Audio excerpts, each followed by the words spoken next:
It's been almost 6 weeks since I slipped the disc in my back. I was carrying some heavy furniture down some steps and I lurched forward and something went. But it's also what's going on at the time in your life. You know, most back injuries are stress related, some type of stress, something going on, a thought you're thinking at the time. Yesterday I had even though it's getting much better, the pain has moved down to a lower portion of my back.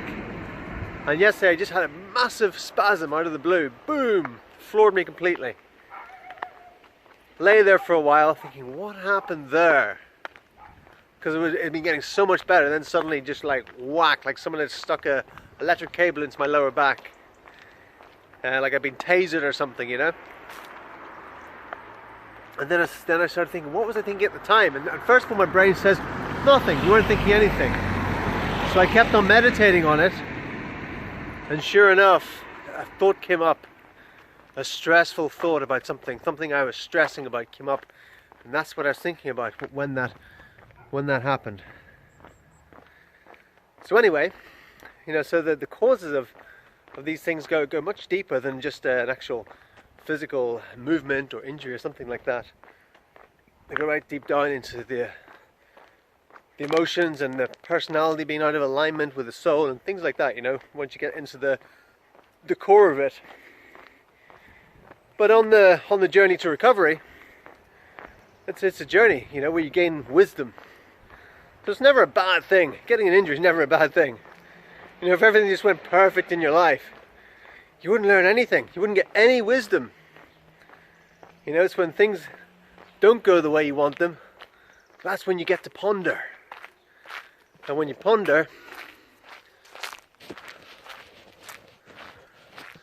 just cleaning my screen, that's better. When you ponder, then you go deep and you get new realizations and you get new wisdom.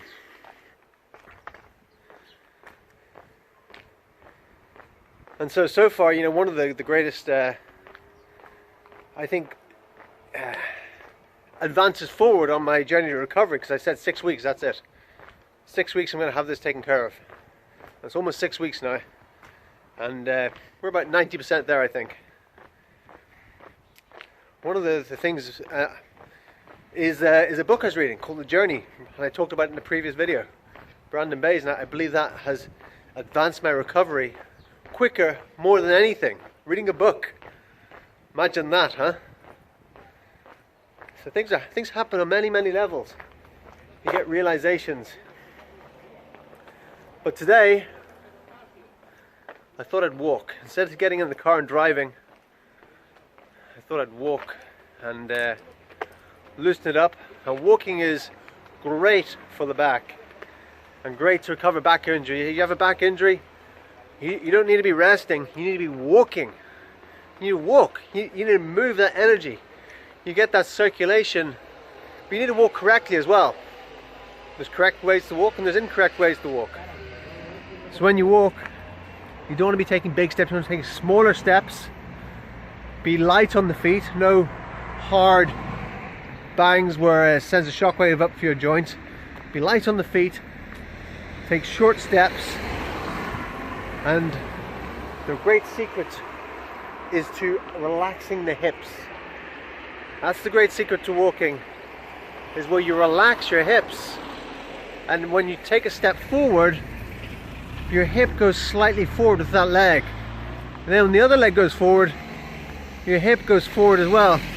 So you get this slight movement in the spine like this, and that slight movement starts to free up blocked energy in the spine and the vertebrae, and it starts to move the synovial fluid around the joints, which aid the recovery. It's like you have like a creaky door or something, you put oil in it and the oil goes through the joints.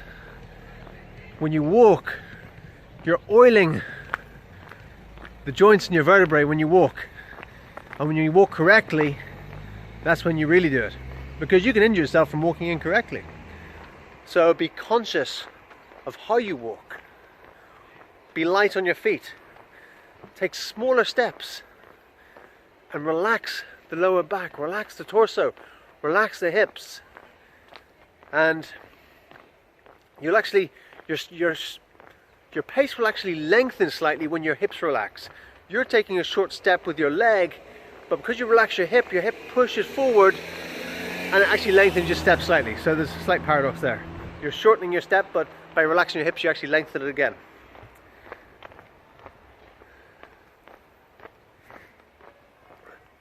So just practice that. Practice relaxing when you're walking and relaxing the hips, getting a bit of a groove on, you know, as you walk. Relaxing the whole body. You'll be well on your way to healing. You can heal pretty much anything in 6 weeks. Pretty much anything can heal in 6 weeks because your body's continually renewing itself. Whole organs renew themselves in 6 weeks.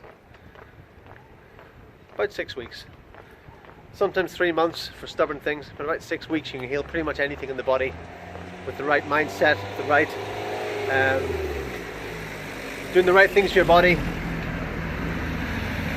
Hey!